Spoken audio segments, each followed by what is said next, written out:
tahun 1953, tepatnya 25 Juni. Jadi udah lama ini ulang tahunnya. Beliau sudah senior ini, udah memiliki 3 orang anak plus 1 cucu. Sebagai dokter, lulus dari Fakultas Kedokteran Universitas Pajajaran. Kemudian ini yang hebat nih, beliau mengambil S2 dari US Sport Academy Amerika Serikat. Jadi ini keahliannya di bidang olahraga tentu saja.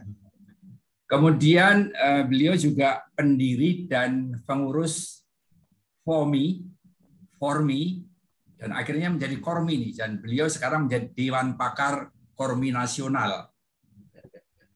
Pada saat yang sama, beliau juga Ketua Yayasan Yama Cipta Indonesia dan Sekretaris Jenderal Pengurus Besar PP Kori. Nanti Pak Dokter tolong dijelaskan apa itu PP Kori.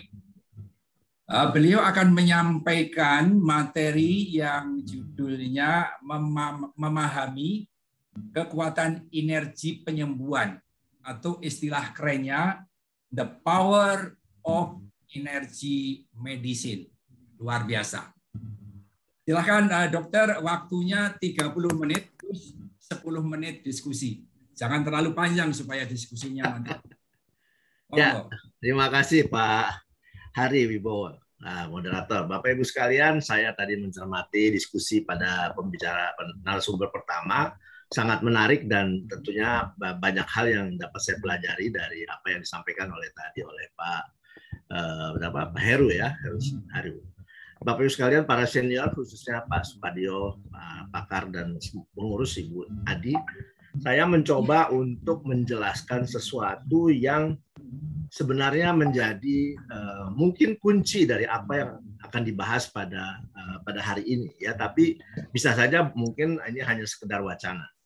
Tapi Bapak Ibu sekalian, saya sekarang kebetulan selain di Kormi, saya juga menjadi istilahnya penggerak untuk olahraga yang kita sebut senam Yama Indonesia, di mana kita justru menggunakan yang namanya the power of energy medicine. Ya, sebenarnya saya bilang energy medicine sama aja dengan bioenergy power. Jadi sebenarnya nggak ada bedanya, Bapak Ibu sekalian. Hanya mungkin peristilahan, ya. Kalau Bapak Ibu sekalian lihat di referensi di internet misalnya, energy medicine sekarang sedang tren ya, tren. Ya, jadi kenapa? Karena ini termasuk bagian daripada kesehatan alternatif atau yang namanya holistic health, kesehatan holistik. Jadi selama ini memang dunia kedokteran selalu berhadapan dengan kondisi misteri yang tidak bisa terjawab, hanya dengan medis dan dengan farmasi. Karena biasanya dokter orientasinya hanya diagnostik, kemudian obat-obatan, kimia, dan sebagainya. Padahal sekarang sudah berkembang lagi satu ilmu, sebenarnya ilmunya sudah lama. Ilmu ini sudah sejak zaman bahula orang Sunda bilang. Ya. Bahkan Bapak Ibu sekalian juga mungkin kenal, ya, seperti yang kita sebut olah kanuragan. Ya. Olah kanuragan sebenarnya sama dengan mengolah raga sebenarnya. Cuma dijadikan sebagai sesuatu yang konotasinya kepada kesaktian. Ya, kalau zaman dulu orang belajar olah kanuragan itu untuk jadi saksi. Tapi kami mencoba untuk menjelaskan, membuat ini menjadi logis untuk diterima oleh siapapun, ya Bapak Ibu sekalian. Oleh karena itu kami mencoba melihat bagaimana kita memahami yang disebut energy medicine. Saya slide screen atau share screen atau Pak moderator yang sebagai. Saya bisa bantu dok. Oke, PDF-nya saja Pak barangkali. Kalau PPT-nya nggak bisa PDF. Oke, nah yang pertama Pak ya. Jadi judulnya adalah memahami kekuatan energi penyembuhan. Ya, barangkali ini adalah satu hal yang barangkali Bapak Ibu sekalian belajar bioenergy power juga tujuannya adalah ingin sehat, ya, ingin sehat, ingin sembuh. Ya, lanjut Pak, halaman kedua. Nah, Bapak Ibu sekalian, ini ilmu yang kebetulan saya mencari di dunia maya, yang selama ini mungkin tidak diperhatikan oleh teman-teman di kalangan medis, ya, bahwasanya yang dipelajari oleh kita ya, di dalam sistem peningkatan organisasi tubuh manusia selalu yang kita lihat hanya yang nyata terlihat, Ya, contohnya adalah mata kita, kepala tadi disampaikan oleh Pak Heru, ada tangan, ada semua itu yang nyata kita lihat ya. Tapi ada juga yang nyata bisa dilihat dengan menggunakan mikroskop.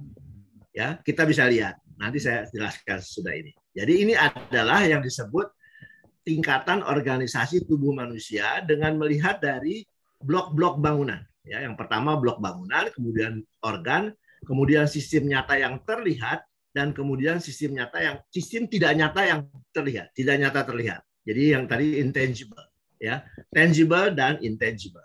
Nah, di atasnya masih ada lagi sesuatu yang kita sebut medan tubuh manusia atau human body field. Ya, konteks ini adalah tadi yang disampaikan oleh Pak Heru bicara tentang rangkaian reaksi biokimia, ATP dan sebagainya itu adalah biokimia. Kemudian ada yang disebut energi. Ya, disebut lagi yang lain adalah tentang fisika. Dan Bapak Ibu sekalian, ini sebenarnya sesuatu yang mungkin penjelasannya agak masuk akal ya.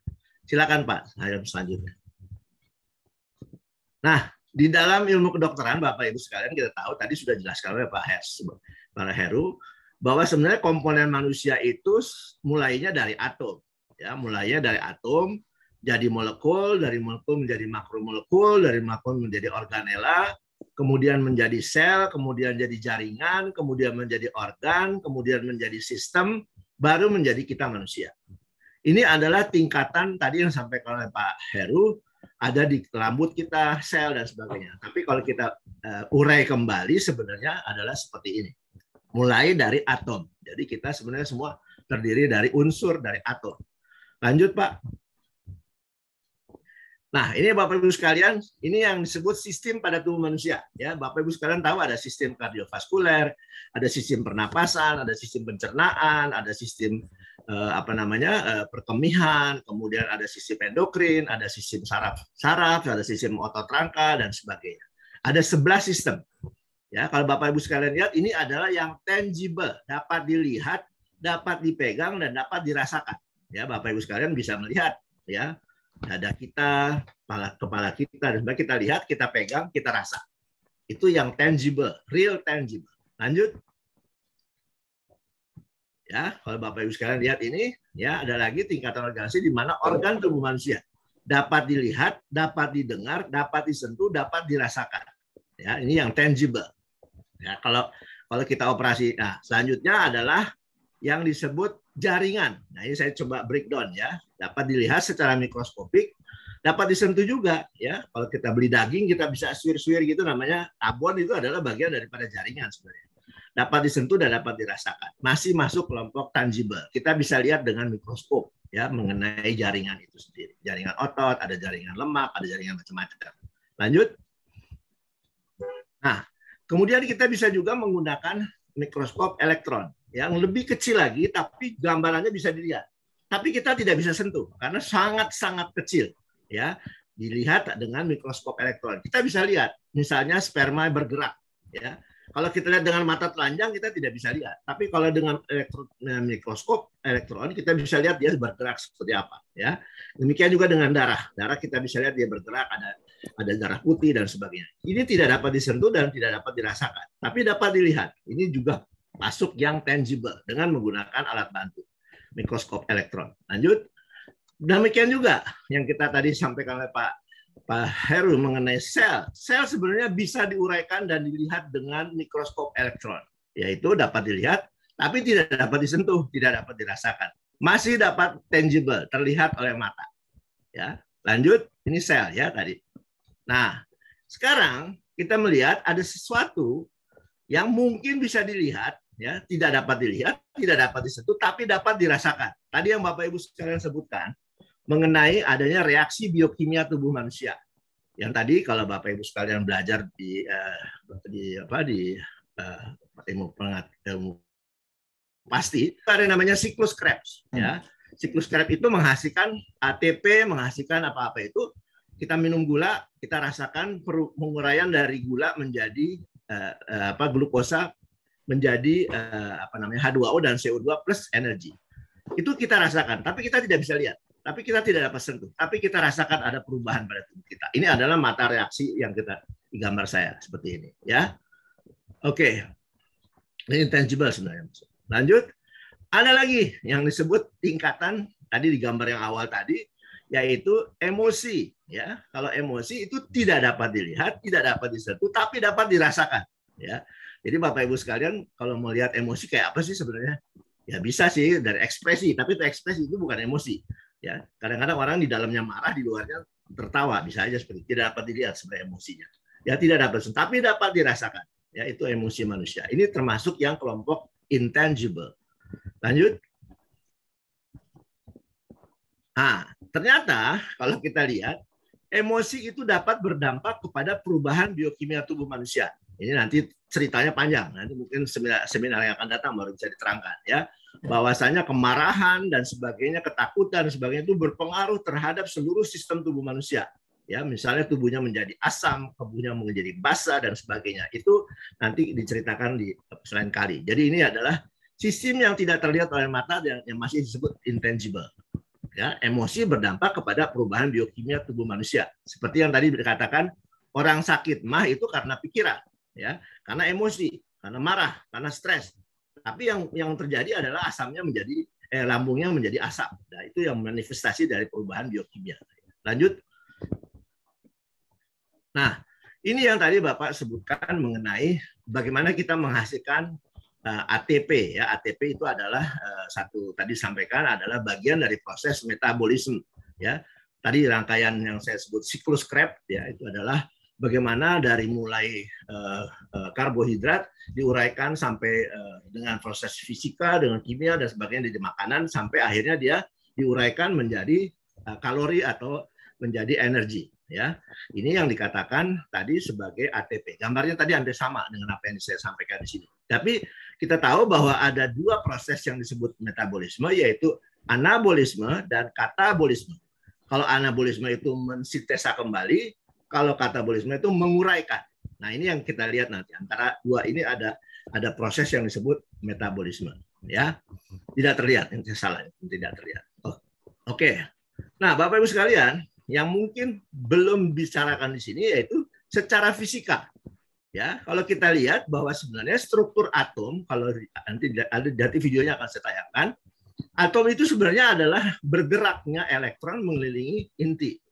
Ya, kalau kita lihat di sini sebenarnya di dalam atom pun ada gerakan, ya, gerakan energi, di mana diawali pada tingkatan atom. Ya, lanjut. Nah, atom ini akan saling bergetar, terus lanjut Pak, lanjut secara fisika. Nah, dia menjetarkan yang namanya energi pada DNA. Ya, kalau Bapak Ibu sekalian tahu tentang DNA, sekarang ini pemeriksaan DNA menjadi tren. Ya, di DNA itu ada yang namanya helix, ya, ada yang namanya berputar.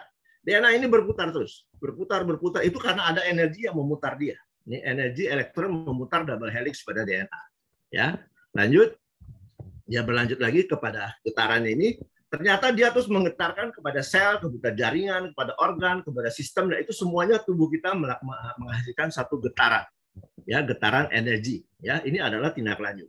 Nah, akibatnya akan terjadi yang disebut elektromagnetik, gelombang elektromagnetik pada tubuh kita. Ya, jadi tadi disampaikan tentang bagaimana transfer energi, nanti saya jelaskan.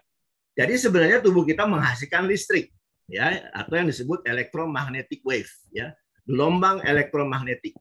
Ya, kalau Bapak Ibu sekalian tahu bahwa sekarang pengaruh daripada gelombang elektromagnetik akibat kita bermain wifi, bermain handphone dan sebagainya itu ternyata juga berpengaruh langsung terhadap penyakit pada tubuh kita. Nanti kita jelasin itu. Lanjut. Nah, gelombang elektromagnetik ini membentuk yang namanya medan elektromagnetik pada manusia. Ini tidak dapat dilihat, tidak dapat disentuh, tapi dapat dirasakan. Tadi yang Bapak Ibu katakan, timbul semacam gelombang, ya, semacam sesuatu kekuatan yang kita pikir ini apa, ini yang namanya bergerak seperti bergetar dan sebagainya, kesemutan. Nah, itu adalah namanya gelombang elektromagnetik yang dibentuk dalam tubuh manusia, yaitu medan elektromagnetik manusia. Lanjut. Nah, ini elektromagnetik, ya, tingkatannya pada tidak dapat dilihat, ya, tapi dapat dirasakan bahwa tubuh kita mengeluarkan satu elektromagnetic wave, ya, atau gelombang elektromagnetik. Lanjut Pak, cepat aja, nanti ada videonya lebih jelas. Lanjut,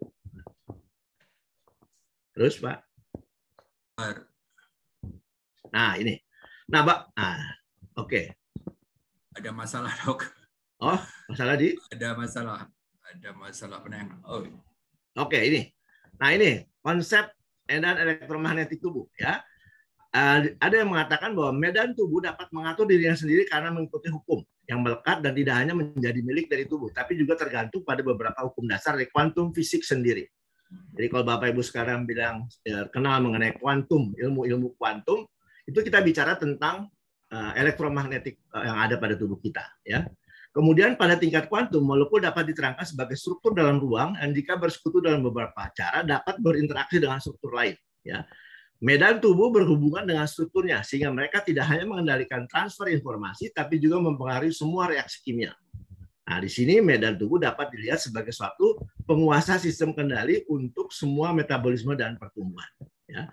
Medan tubuh baik eksternal maupun internal dari tubuh dan masing-masing saling tergantung satu sama lain. Ini konsep mengenai elektromagnetik. Jadi kalau Bapak Ibu sekalian lihat apa yang dilakukan dengan dokter di rumah sakit untuk merekam elektromagnetik, untuk merekam gelombang elektromagnetik tubuh manusia ternyata ada. Apa itu? Dengan ECG, rekam jantung, dengan rekam otak, EKG, ya, ada rekam otak, ada lagi rekam otot, EMG, elektromiografi, ada lagi macam-macam. Itu sebenarnya adalah gelombang elektromagnetik yang ditangkap oleh alat pendata, gram tadi, ya. Jadi elektrokardiogram mencatat hasil mencatat dari gelombang yang ditimbulkan oleh jantung, elektromagnetik jantung. Ini adalah gelombang listrik, ya. Jadi kalau Bapak Ibu sekalian ada yang bermasalah dengan gangguan listrik pada jantung, itu sebenarnya gangguan daripada elektromagnetik pada jantungnya. Nah, ini yang kita lihat, gelombang ini pada manusia kemudian membentuk yang disebut aura. Aura itu dia keseluruhan tubuh itu dia bergetar, ya, menghasilkan suatu gelombang elektromagnetik yang kita sebut aura. Kalau orang bilang auranya orang ini jelek, tadi Bapak Ibu sekalian saya dengar cerita auranya dia sakit misalnya. Itu aura tubuh yang dihasilkan oleh gelombang dari dalam tubuh kita. Kalau kita sehat, ya, tapi dapat dirasakan. Ada orang-orang tertentu itu bisa melihat aura seseorang, ya, karena kepekaan, ya. Lanjut. Nah, ini ternyata kemudian aura ini ada yang disebut 7 lapisan sistem aura, ya. Jadi kalau Bapak Ibu sekalian pernah dengar alat yang bisa merekam aura, Bapak Ibu sekalian bisa lihat tubuh Bapak Ibu sekalian itu masuknya kelompok yang mana, kelompok warna apa, ya. Kemudian pada organ tertentu akan tampak berbeda. Misalnya dia ada sakit, itu warnanya akan berbeda karena aura yang dimunculkan itu berbeda. Ini kalau kita menggunakan alat yang namanya komputer aura, untuk merekam aura, ada alatnya, ya.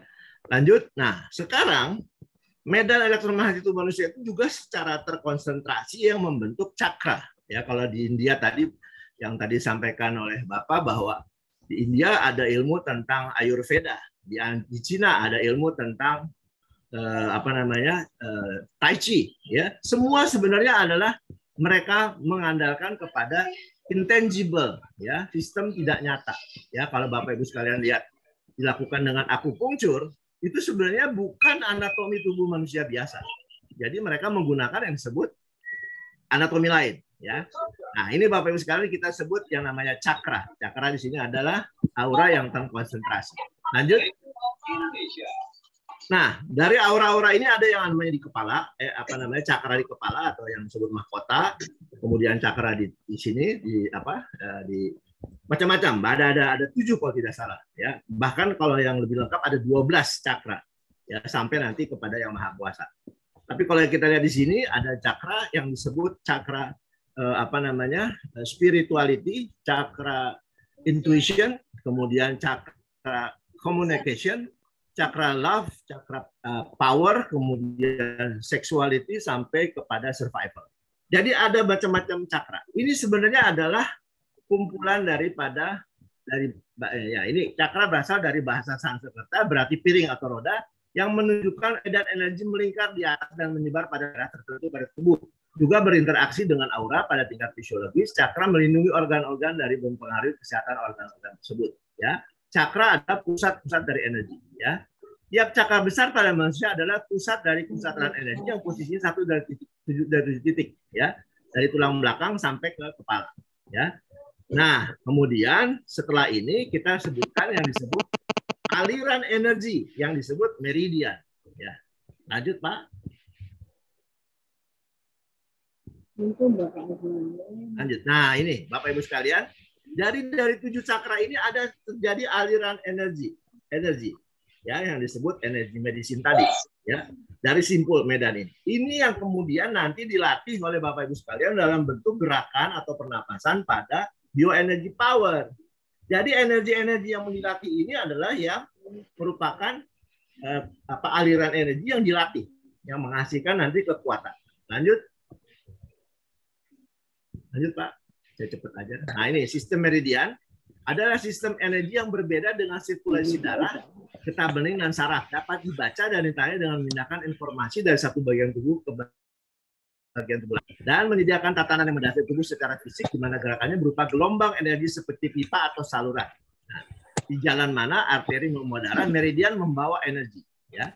Jadi seperti aliran darah, energi tubuh juga sistem meridian membawa vitalitas dan keseimbangan, menghilangkan hambatan, menyesuaikan metabolisme, dan bahkan menentukan kecepatan dan pembentukan dari darah. Jadi aliran inilah yang kita namakan dengan energi medicine. Ya, kalau nggak ada energi, tidak ada kehidupan. Ya. Lanjut. Nah, ini Bapak Ibu sekalian, kalau dilihat aliran energi itu begitu rupa. Ya, kalau dilatih, ini yang sebenarnya menghasilkan kekuatan yang Bapak Ibu sekalian, kekuatan energi penyembuhan. Ya. Lanjut. Nah, ini Bapak Ibu sekalian, ya, nanti lihat di videonya, setelah ini kita putar videonya akan lebih terlihat bagaimana manifestasi daripada gerakan itu sendiri. Ya, lanjut. Nah, ternyata electromagnetic fields itu berefek kepada cellular level. Tadi Bapak katakan bahwa sekarang memang ilmu kedokteran sudah mulai melihat kepada yang namanya gangguan seluler. Ya, kita tahu bahwa hampir sebagian penyakit sekarang itu disebabkan adalah akibat oxidative damage atau kerusakan oksidatif akibat radikal bebas. Itu terjadinya pada tingkat sel. Ya, ini yang Bapak Ibu sekalian, kalau kita mau bicara lebih jauh lagi tentang penyakit, kita akan bahas nanti tentang radikal bebas. Ya, lanjut. Nah, bagaimana kita mengolah getaran dan energi tubuh ini? Nah, ini yang saya katakan tadi. The power of energy sama dengan the bioenergy power. Jadi kalau Bapak Ibu sekalian meyakininya sebagai bioenergy power, itu sama dengan the power of energy medicine. Bagaimana mengolah ini sehingga memberikan manfaat semaksimal mungkin. Ya, pada level-level tertentu, ada pada gerakan-gerakan tertentu akan menghasilkan energi untuk penyembuhan. Ya, bahkan tadi kalau melebihinya, kita akan bisa melakukan transfer energi. Ya, lanjut. Nah, ini Bapak Ibu sekalian. Jadi prinsip kerja energi, ya, dari pengaruh pada manusia, bahwa tubuh manusia itu sebenarnya awalnya seperti ini. Ya. Kemudian ada energi itu bisa berefek baik kepada tubuh kita, bisa berefek negatif, buruk. Ya, energi bisa berasal dari apa saja, ya, bisa berasal dari virus, dari mood swing, ya, suasana hati dan sebagainya. Itu akan berpengaruh kepada tubuh kita, ya, maka tubuh kita akan berubah dari baik menjadi buruk, ya. Nah, dengan kita melakukan suatu reaksi atau energi penyembuhan dengan latihan, maka kita akan menyesuaikan, menyeimbangkan, dan menyelaraskan kembali energi-energi yang kacau akibat terjadinya intervensi dari energi negatif. Jadi ini sebenarnya prinsip latihan dari bioenergi dan energy medicine. Ya, prinsip kerjanya. Lanjut, Pak. Nah, Bapak Ibu sekalian, di dalam ilmu energy medicine kita tahu bahwa energi itu bukan hanya dari tubuh kita. Tadi mungkin Pak Heru sudah jelaskan, energi juga bisa berasal dari matahari. Ya, lanjut Pak. Kalau di sini ada komponen, ya, komponen api, komponen udara, sama komponen air. Ya, prinsip-prinsip ini, yaitu alirannya melintang dan sebagainya. Ini ada energi ini seperti ini dia berputar di tubuh kita. Ya, lanjut Pak. Nah, ini energi. Kalau kita mau memaksimalkan daripada kekuatan energi penyembuhan kita, kita bisa menghirup energi yang berasal dari matahari. Ya, itu dari energi yang luar biasa, ya, dari matahari.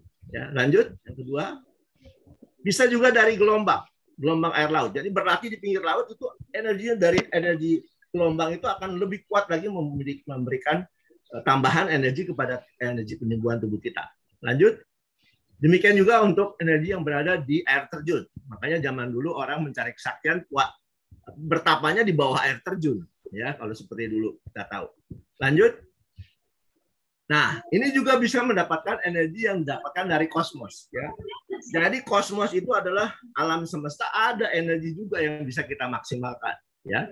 Lanjut, Pak. Nah, yang ini yang barangkali Bapak Ibu sekalian, mengapa kita mendapatkan energi dari Yang Maha Kuasa. Ini juga energi yang luar biasa. Dan ini kadang-kadang menjadi kekuatan yang memberikan suatu motivasi bagi kita sekalian, yaitu melalui doa dan zikir. Ya. Itu adalah kekuatan energi luar biasa. Ya. Lanjut. Nah, ini Bapak Ibu sekalian, tubuh dan pikiran dan perasaan itu terkait secara integrasi menciptakan sinkronisasi yang harmonis. Maka ada yang dikatakan mengenai holistik, yaitu mind, body, soul, and spirit. Ada pikiran, ada tubuh, ada emosi, ada juga spirit, roh. Ya, itu yang dikatakan spirit. Ya, lanjut. Nah, ini Bapak Ibu sekalian, kalau kita lihat kaitannya dengan bagaimana kita menciptakan keseimbangan antara energi itu penyembuhan itu dari pikiran, dari fisik, dari emosi, dan dari spiritual kita. Ini bisa didapatkan dengan sinkronisasi. Lanjut. Udah di mana, Dek? Ya. Nah, ini Bapak Ibu sekalian, bagaimana kita memberdayakan the power of energy medicine ini yang tadi Bapak Ibu katakan keluar semacam balon ya atau energi di tangan itu seperti itu. Ya, ini yang dikatakan the power of energy medicine itu keluar kalau kita sudah berhasil melatih mengeluarkan energi tadi dengan olahraga, olah rasa dan olah jiwa. Ya, ini Bapak Ibu sekalian, kalau digambarkan secara bagus, ini seperti ini yang keluar dari tubuh Bapak Ibu sekalian. Ini untuk apa? Lanjut, Pak. Nah, ini bisa untuk menyembuhkan orang, ya. Menggunakan energi ini untuk menyembuhkan orang lain. Jadi kita bisa membawa energi negatif dengan energi positif yang kita latih. Ya, lanjut. Lanjut, Pak. Nah, ini, Pak. Jadi ini adalah energi yang kita hasil ya di tangan ini. Seperti kayak ada cahaya atau gelombang. Lanjut. Lanjut, Pak. Dikit lagi. Nah, ini menyembuhkan orang dengan menggunakan ada caranya sendiri, yaitu dengan jarak tertentu di mana tempat sakit, lalu kita memberikan energi yang sudah kita latih, yang kita hasilkan itu menyembuhkan dia, atau dipegang atau dan sebagainya. Ya, ada macam-macam caranya. Lanjut, seperti ini, ya membantu penyembuh. Lanjut. Ini seperti ini, ya. Nah, kemudian apakah energi ini dapat ditransfer? Benar, energi dapat ditransfer karena tadi kalau dijelaskan oleh kami di sini, energi itu adalah gelombang elektromagnetik. Jadi bisa ditransfer melalui handphone, melalui Zoom meeting, melalui macam-macam alat komunikasi seperti tadi dikatakan, tidak ada batas. Jadi dia bisa ditransfer. Energinya yang masuk dalam gelombang elektromagnetik, makanya kita menjelaskannya dalam ilmu telekomunikasi, ya, dengan memasukkan energi itu melalui alat dengan tadi memancarkan. Lanjut. Nah, ini transfer energy medicine, ya. Lanjut. Nah, ini Bapak Ibu sekalian. Jadi electromagnetic wave inilah sebenarnya yang dipindahkan dari orang yang sudah berlatih kemudian memindahkan pada orang yang sakit melalui misalnya melalui telepon atau melalui Zoom meeting seperti ini tadi Bapak mencoba mengirimkan energi tadi sebenarnya adalah dari elektromagnetik yang ditransfer, ya. Lanjut. Saya kira hampir habis. Nah, ini Bapak Ibu sekalian, ya. Jadi sekarang bagaimana kita mau melatih the power of energy medicine atau bioenergy power yang dimiliki oleh kita, ya. Karena ini bisa untuk kepentingan diri kita sendiri, juga untuk kepentingan orang banyak atau kita bantu orang lain. Lanjut. Saya kira sudah hampir selesai. Nah, ini sending positive energy bisa melalui handphone, bisa melalui alat komunikasi yang lain, ya. Lanjut. Oke, jadi sebenarnya kita bisa membantu penyembuhan orang lain kalau kita sendiri sudah mampu untuk membangun energi positif kita, ya. Mungkin diputar videonya, Pak, kalau menjelaskan ini agak sedikit harus divisualisasi karena menjelaskan ini agak panjang tadi. Videonya bisa diputar tadi yang saya kirim. Videonya di mana ya, Dok? Oh, ada ya?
Gelombang elektromagnetik.